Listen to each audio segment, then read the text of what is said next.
आपण अत्यंत महत्त्वपूर्ण अपडेट पाहतो. हा व्हिडिओ आपण शेवटपर्यंत पाहावा. शालार प्रणालीत पदनिर्मिती प्रक्रियेत मोठा बदल. 28 मे 2026 समोर परिपत्रकसुद्धा पाहणार आहोत. हा व्हिडिओ आपण शेवटपर्यंत पाहावा. डिजिटल सर्व्हिस रेकॉर्ड अपलोड आणि पोस्ट प्रक्रियेसाठी ऑनलाईन प्रणाली अनिवार्य. 25 मे 2026चं महत्त्वपूर्ण विभागीय शिक्षण उपसंचालक यांचं कार्यालय नागपूर यांचं पत्र. यांनी शालार प्रणालीमध्ये डिजिटल सर्व्हिस रेकॉर्ड कागदपत्रे अपलोड करणे तसेच पदनिर्मिती पोस्ट क्रिएट प्रक्रियेबाबत महत्त्वाचे निर्देश जारी केले आहेत.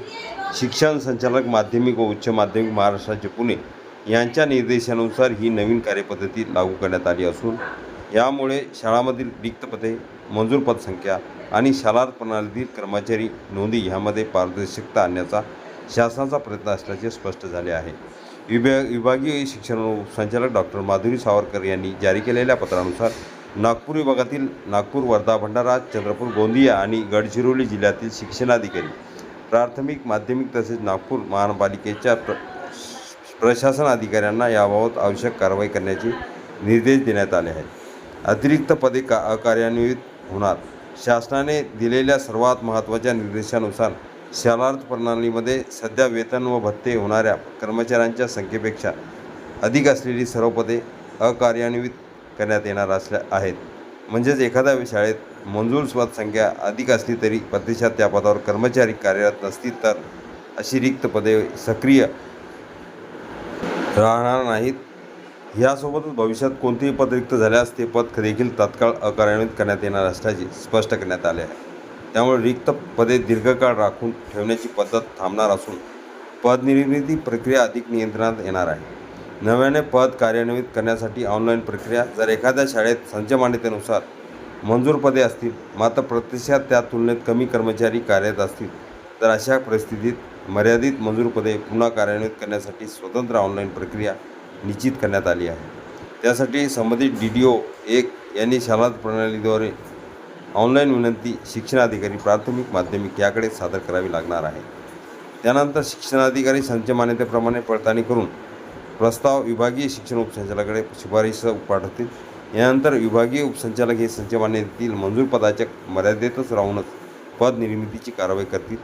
यामुळे पदनिर्मिती प्रक्रियेत शिस्त, नियंत्रण आणि डिजिटल पडताळणीला अधिक महत्त्व प्राप्त होणार आहे. ऑफलाईन प्रस्ताव पूर्णपणे बंद. या पत्रातील अत्यंत महत्त्वाचा मुद्दा म्हणजे यापुढे पोस्ट क्रिएट संदर्भातील केवळ शालार प्रणालीतील ऑनलाईन प्रस्तावाचाच विचार केला जाणार आहे. कोणतेही ऑफलाईन प्रस्ताव विभागीय कार्यालयाकडे सादर करू नयेत असेही स्पष्ट आदेश देण्यात आले आहेत. तसेच ऑफलाईन पद्धतीने आलेल्या प्रस्तावावर कोणत्याही प्रकारची प्रशासकीय कारवाई केली जाणार नसल्याची पत्रात स्पष्टपणे नमूद करण्यात आले आहे. त्यामुळे सर्व शाळा, मुख्याध्यापक आणि प्रशासन यांना डिजिटल प्रक्रियेचा अवलंब करणे आता अनिवार्य ठरणार आहे. डिजिटल शैक्षणिक प्रशासनाकडे मोठे वाव. शासनाच्या या निर्णयामुळे शालार प्रणाली अधिक सक्षम, पारदर्शक आणि नियंत्रणाधीन होण्याची शक्यता व्यक्त केली जात आहे. कर्मचारी संख्या, मंजूर पदे आणि वेतन प्रणाली यामध्ये सुसंगती राखण्यासाठी ही प्रक्रिया उपयुक्त ठरेल असे शिक्षण विभागातील अधिकाऱ्यांचे मत आहे. विशेष म्हणजे डिजिटल सर्व्हिस रेकॉर्ड अपलोड आणि ऑनलाईन पोस्ट क्रिएट प्रणालीमुळे भविष्यातील पडताळणी, लेखापरीक्षण आणि कर्मचारी सेवा नोंदी अधिक सुरक्षित आणि सुलभ होणार आहेत. दरम्यान या आदेशाची प्रत नागपूर विभागातील सर्व प्राथमिक, माध्यमिक शाळांच्या मुख्याध्यापकांना माहिती आवश्यक कारवाईसाठी पाठवण्यात आली आहे. हा व्हिडिओ उपयोगी वाटला असेल लाईक, शेअर आणि अखिल दामसर क्लासेस चॅनलला सबस्क्राईब करा, लाईक करा, कमेंट्स करा, मित्रांना शेअर करायला विसरू नका. असे नवनवीन अपडेट आपल्यापर्यंत सहज पोहोचतील. विभागीय नागपूर संचालकाचे महत्त्वपूर्ण परिपत्रक.